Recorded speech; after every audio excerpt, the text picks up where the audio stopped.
From KVUE News in Austin, you're watching Texas This Week with Ashley Goodo. Good Sunday morning. The deadline for candidates to turn in the paperwork to be on the Texas March primary ballot is tomorrow at 6 p.m. Let's get to the 3 things you need to know in Texas politics.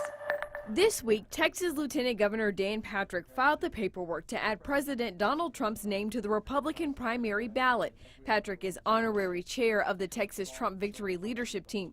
And former Texas Democratic gubernatorial candidate and state senator Wendy Davis filed. She's running to represent District 21, which includes parts of Austin in the U.S. House of Representatives. That seat is currently held by Republican Chip Roy.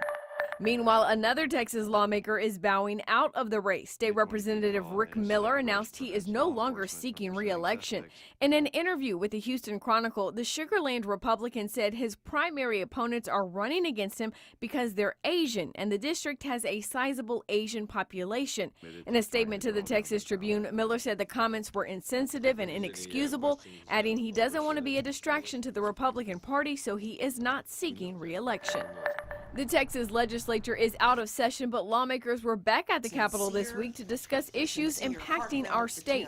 The Senate Select Committee on Mass Violence Prevention and Community Safety met Wednesday to hear testimony from video games, social media, and mental health experts.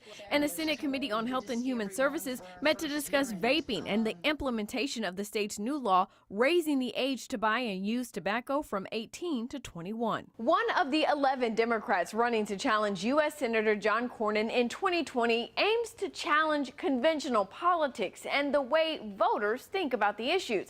I sat down with Adrian Ocegueda to discuss his campaign. For our viewers who don't know much about you, tell us a little bit about yourself and why you're running for the U.S. Senate. Sure. A little bit of my background. Went to Princeton for my undergraduate degree. I'm originally from El Paso, Texas. Returned to my hometown of El Paso, Texas, and actually ran for a small city council seat there, but ended up working in the mayor's office there. I was there during the administration when we converted from a strong mayor form of government to a city manager form of government. And we also just kind of did a lot of streamlining during that administration. I think the other issue that after that, I came back, moved to Dallas, where I pursued my MBA. And after getting my MBA, I've been working in private equity since. I'm running largely because I feel that our politics and our political system, there's a lot of structural issues that happen in a lot of areas, from the environment to healthcare. But where it actually starts is, what are some of the structural issues that actually happen in politics, which is this process overall. And so when you talk about a candidacy, you want to start at the beginning level, which is politics. What are some of the structural issues that we face today? And then how does that trickle all the way to policy that deals with everything from the economy to income inequality to Medicare to everything else. But it actually starts with the political process itself and what structural changes have to change there. If you say that you're running for Senate because there's an issue with the way politics is played, Sure. What actual policies would you want to pass to change that? That's a great question, an excellent question. I think a part of that gets to, and the reason that's a very difficult question to answer is because it does rely on the constituencies to make that kind of change. The question, one could argue, simple things are establishing an official election day so that people actually have the time to go to the polls and vote, which is one thing. I think the other thing is, how do we dissect how much time each candidate gets? How do we get that messaging out? A part of that is funding. A part of that is campaign finance. How do we kind of look at that? Those policies are a lot harder to change, because the part that I'm trying to change is, how do I run as a candidate? How am I changing a part of that political process as a candidate, as opposed to necessarily putting a law in place that says, let's change the system for what it is. What I can do as a candidate is say, this is the style of candidacy that I'm going to run, which is a candidate that says, hey, time out, let's take a little bit more time to think about issues. And so essentially that is why you're running. You're running because you know you could be in other avenues of politics and political structure, other bureaucracies, but if you're trying to affect the system, the only way you can do that is having your name on the ballot and running the kind of race that you want to run. Let's talk about some of those issues, starting with health care. Particularly when we look at Texas, we have the highest rate of adults and children who are uninsured. What do you think needs to happen to address this? Well, we look at that as twofold. And as a Democrat, obviously what we are trying to address is reducing the cost of health care as well as increasing coverage. So I think where there's a level of bipartisan support is that most of us agree that healthcare, in terms of the inflation of that market, needs to have some form of control. And we did see a little bit of a lull, but we're at this tipping point where we're expecting to see healthcare costs go up about 5 to 6% in 2019. And in 2020. So when we look at that increase, we have to say what is going on in that market. So that address controlling costs within the healthcare and prescription drug market, which is an important thing that we need to consider, but I think that's bipartisan. And you don't just see that within Democrats who are proposing large government healthcare systems. You see that also in industry, where there's a lot of people in industry who are also trying to address this issue of increasing healthcare costs. So I think there's bipartisan support in terms of how do we start looking into the healthcare industry and what is going on with inflation and prices in that. The second area is coverage, which is how do we expand coverage, as you alluded to in your question, to more people. And I think that gets to a discussion about how big and wide should the social network programs be, and that's a discussion I think we do need to have. That is an argument and a distinction with the Republican side, because I think for our side we say that there is benefit to having a wider social program. The question that we'll get bombarded with was how do you pay for it?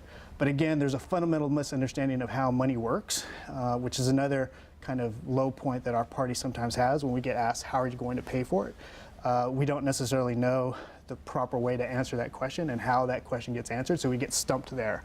And a lot of times when we get attacked from the right, we get attacked as socialists who want to expand the social network, but we need to have a way of knowing how to combat that in a way of saying what are the benefits to the social sector, the social safety network that we are proposing, and why is that a larger benefit to both the private sector and the public sector than we're able to articulate. So I think all of those issues we're going to have to work on and engage in that discussion with the Republicans. When you think about mass violence in this country, your hometown was one of the places where the most recent attacks happened.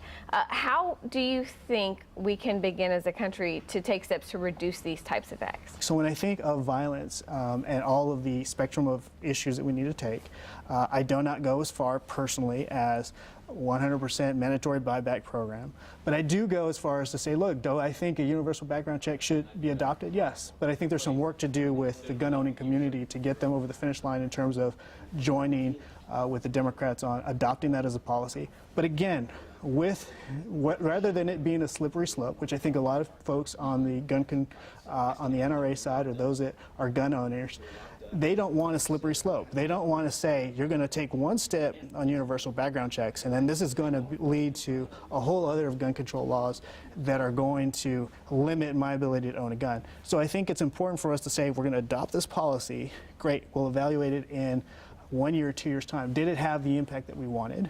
And then what are the other policies that we're affecting to reduce that level of violence, including educating folks in terms of certain strains that they have in terms of their jobs, why that actually took place, not blaming minorities or people of color for some of the stress that they are legitimately feeling in their own lives. So fixing a lot of policies actually helps the issue of gun violence. But the question is making sure we have a time period to evaluate that and the effectiveness of the policy we put in place. You know, you're running in a very crowded field of Democrats. There are 11 candidates that have filed paperwork with the FEC as of late. Why should our viewers and voters select you? I'm not a candidate that thinks victory is the end game. Victory is just you getting a job. The end game is being effective at that job, being effective at being a senator. And that means solving the problems that our nation is facing, and those issues are quite complex. So I think there are a lot of my opponents who are running to be the Democratic nominee because they believe in the narrow interest of the Democratic Party, and I'm sure that's what Cornyn is doing on the other side. I'm actually trying to solve problems. So if you're a person that wants a person that resembles or looks and they're fighting for democratic principles, but is actually interested in the end game, which is post-winning, how do we work toward a solution, then I hope people will give my candidacy a view. You can learn more about Ocegueda's platform on KVUE.com. That's Texas This Week.